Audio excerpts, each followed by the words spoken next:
Welcome back to Beyond the Veil. Journey Beyond the Veil, with me once more as I narrated. My name is Vera Gray, and I see things that others don't. Part 1. A huge thank you to Keystorm4310 for letting us use their story in the video. If you want to check them out or read their story yourself, both links will be in the description. One final thing, just to let everyone know, we have a Discord server. The invite will be in the description as well. Come and join us now. Let's journey beyond the veil.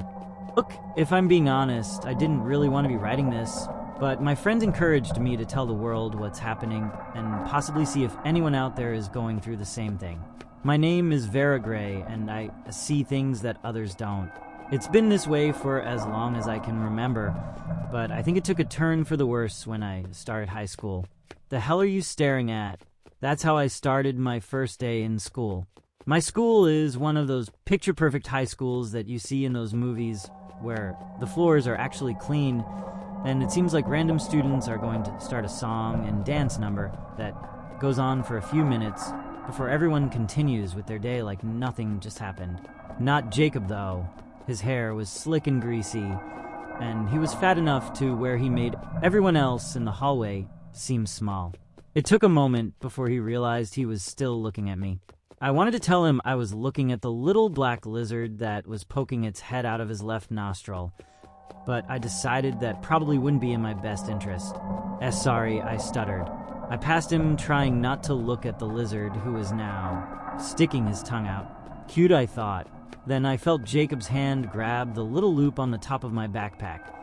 The one that some people hold when they don't want to wear it anymore, even though it scrapes along the concrete. He pulled back a second before I turned around, yanking his hand from my bag as I turned. When I did, I didn't see the lizard anymore. All that was there was a large blob of blood hanging out and starting to leak into his little patchy mustache.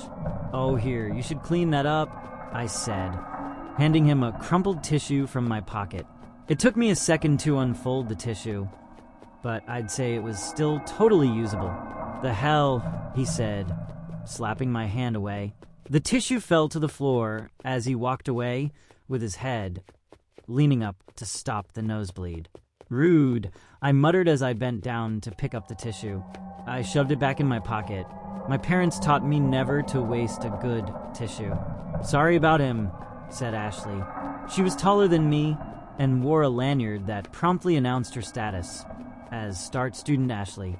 I thought it was odd that she was wearing a lanyard that called her a star student on the first day of school, but maybe it was like some kind of exchange student thing, or maybe she got it last year and decided to keep wearing it. I don't really know. Maybe I'll ask her the next time I see her, but that's not important right now. Her hair was black with a white streak through one lock that matched her leather jacket, but kinda clashed with the colorful polka dots on the lanyard. "He used to be so nice," she said. I kinda expected her to go into a long-winded speech about how his parents died or something, and he was so traumatized he started beating up on people. But she just looked at me shoving a tissue into my pocket with a nice smile that said, "What is she doing?" She extended her hand to me, offering to shake it. As she did, her sleeve went up just enough to reveal a blue flower tattoo on her wrist. "I like your tattoo," I said, shaking her hand. She looked at me for a second with a puzzled look on her face. "What tattoo?" "Oh, never mind," I said quickly as I released her handshake. "Okay, weirdo," she said with a chuckle. I would be wondering if she was one of the things other people couldn't see, but usually when I touch things that aren't there, they feel like I'm moving my hand through olive oil and can't get the feeling to go away for a few hours after. One time my mom brought me to the hospital because I wouldn't stop talking about how the person under my bed felt like olive oil. It was not a fun time. But Ashley's was good. No creepy bed person feeling. She was nice enough throughout the day. It was a pleasant surprise when I found out we had the same maths class. The teacher for that class was kind of freaky. His head was caved in with what looked like a sharpened ruler sticking out. I couldn't help but laugh when it would make the paper decoration that hung from the ceiling swing. But when I brought it up with Ashley at lunch, she looked at me like I was crazy before laughing it off and attributing it to my dark humor I was really just happy to have the company of my parents homeschooled until I finally convinced them to let me go to a normal school, so my social life consisted of me, myself, and Val. On the way home from school, my mom asked me about my day in that distracted way parents do when they are going through everyday conversation patterns. You know, you really shouldn't text while you're driving, I said. She responded with a distracted, I didn't press it any further. I couldn't wait to get home and tell Vel about my day. He was one of the few things other people can't see that consistently stayed around, even though he rarely left my room. He tends to help me clean, but on occasion, I could convince him to draw with me or play Monopoly. You know, I never got why people hated that game, Val, and I have had a game going for 3 weeks now with more extra rules he and I invented. When I got home, I practically sprinted out of the car and into my room where I saw Vel looking out the window and at my mother, who was still sitting in the car, texting with a slight smile on her face. "You really should tell your mom to stop texting and driving," he said, turning his head all the way around like an owl to face me. I laughed when I saw him. He was standing upside down on the ceiling on 2 balanced soda cans that swayed back and forth as he moved. He began walking down from the ceiling, letting the soda cans fall onto my bed. "How were the visions today?" he asked, getting out the game of Monopoly from under my bed. As he pulled it out, I noticed an extra 500 bill in his stack of money, so I shot him a look, doing my best to impersonate one of those movie detectives. He looked down with disappointment before taking one of the bills from his stack and putting it back in the bank. "I don't know, not too bad, I think. Did Mom say anything about when Dad would be back?" I asked. "My dad works in one of those big office buildings you see fancy people in suits go to. I don't really know what he does, but my mom says I should stay on my best behavior because we have his reputation to look out for. He called earlier, something about being stuck at a meeting, so probably late." Vel responded, sounding disinterested. I spent the rest of the night telling Vel about Ashley and how I saw Jacob smoking in the back of the school with his goons.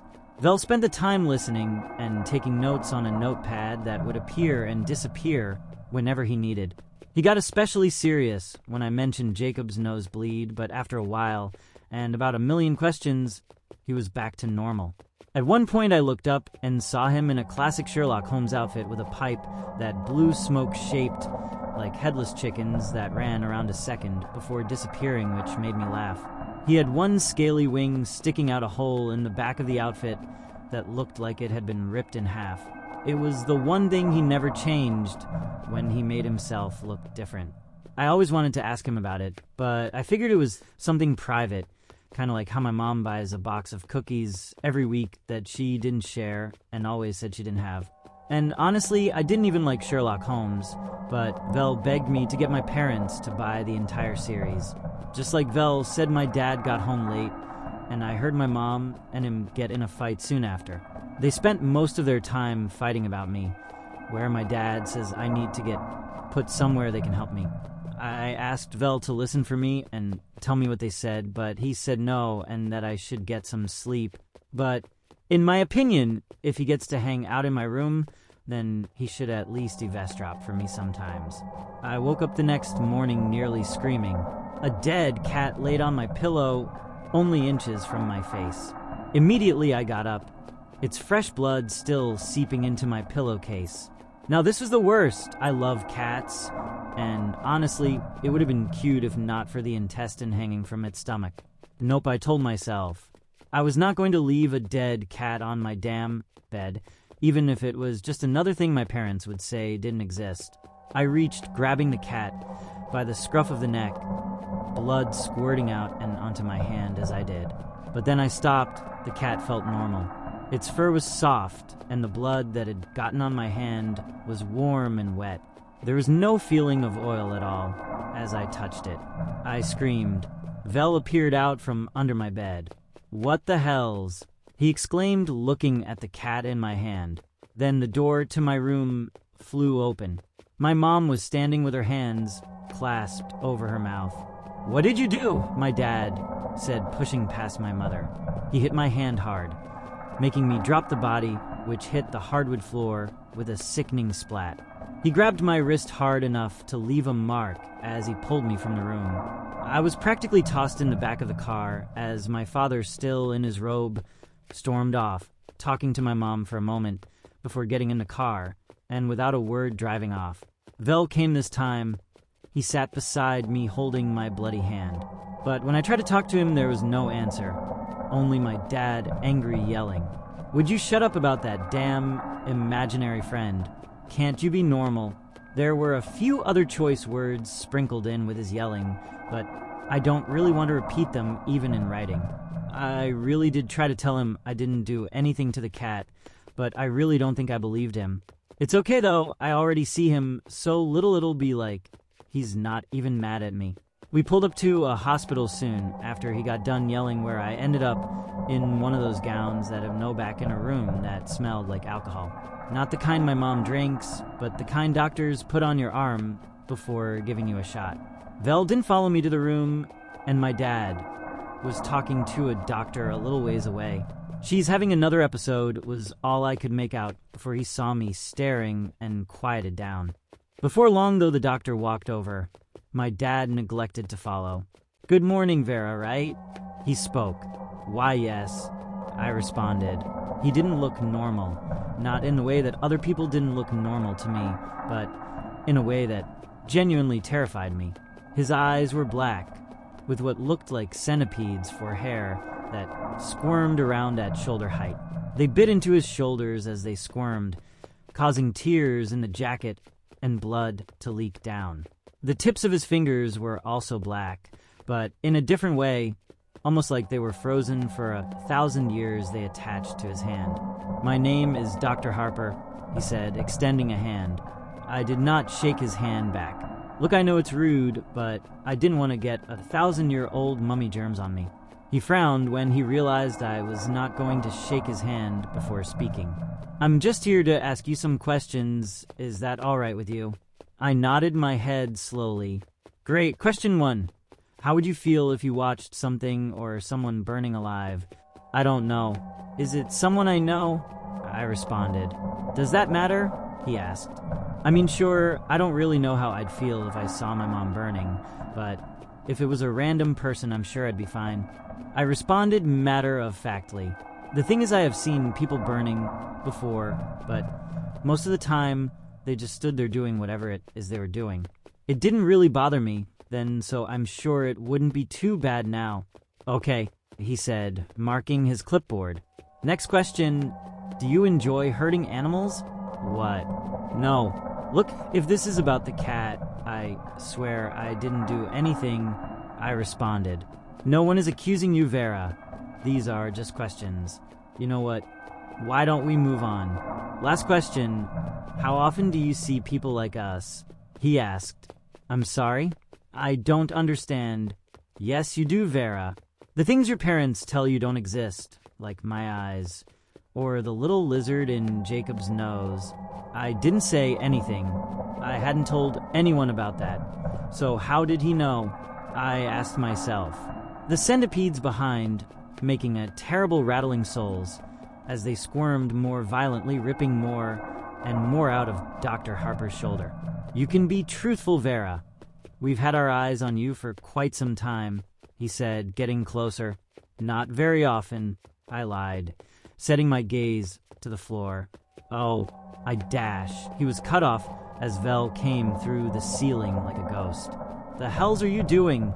Vel yelled, standing between me and Dr. Harper. "Just asking some questions to our latest prospect. Nothing you wouldn't know about Velgasadrith," Dr. Harper responded. Vel winced as Dr. Harper spoke the name. "Velgasadrith?" I thought. "You know, that's not how this works. Stay away from the girl." "Don't make me stop you." Vel spoke. His voice boomed, and Dr. Harper took a step back. "I may not be allowed to take her, but you know others will," he responded, regaining his composure. Vel was about to respond, but my dad marched over, interrupting. "What did I say?" She's totally crazy, he said. I didn't say anything at the time, but I will admit it does hurt thinking back on those words. Yes, well, I'll have some medicine sent over, as well as start her on some weekly therapy sessions, and we'll see how that goes. For now, however, you can take her home. Then we did just that. My father took me home, where my mother had been working to get the bloodstains out of my sheets. I said nothing to anyone, not my mom, not my dad, and not Val. He did try to talk to me, and he even tried getting out the Monopoly board again, but I wasn't in the mood. Look, I'm sorry to cut the story short, but I have a test tomorrow with the headless lady. I'll keep writing again when I get the chance, but if any of you are having the same experiences as me or anything remotely close to anything in this story, please reach out to me. I'll be waiting. Vera Gray. Thank you for journeying through the veil with me. All credits to this story are in the description below. Remember to come and join us on Discord. If you enjoyed the video, please leave in the comments your favorite part of the video and your favorite genre of stories. If you want to know when I upload content, please subscribe to the channel.